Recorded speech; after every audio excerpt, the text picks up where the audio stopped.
ជាអធិរាជក្នុងខ្សែវៀនបើនិយាយពីរឿងផឹកស៊ីមិនចាញ់គេបើផឹកចាញ់គេសុកចិត្តដេមាត់ហាបើនិយាយរឿងផឹកសំលេចមួយហើយមិនឲ្យចាញ់ឡើយពីរឿងផឹកស៊ីមិនឲ្យចាញ់ឡើយពីរឿងផឹកស៊ីបើផឹកស៊ីជាមួយអត់បេច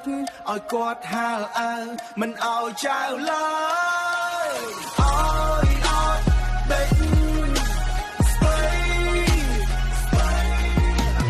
អត់បេចស្បៃថាស្បៃអត់បេចថាស្បៃគឺស្បៃខ្ញុំជាអធិរាជក្នុងខ្សែវៀនបើនិយាយពីរឿងផឹកស៊ីមិនចាញ់គេ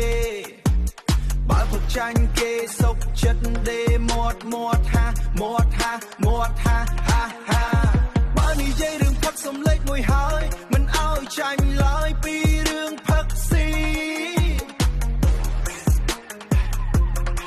មិនឲ្យចាញ់ឡើយពីរឿងផឹកស៊ីបើផឹកស៊ីជាមួយអត់បេចឲ្យគាត់ហាលអើមិនឲ្យចៅឡើ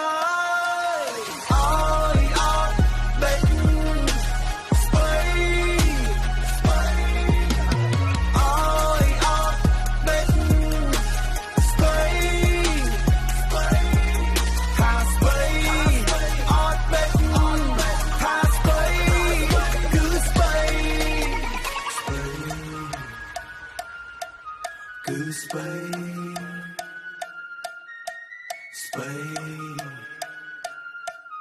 គឺស្បៃ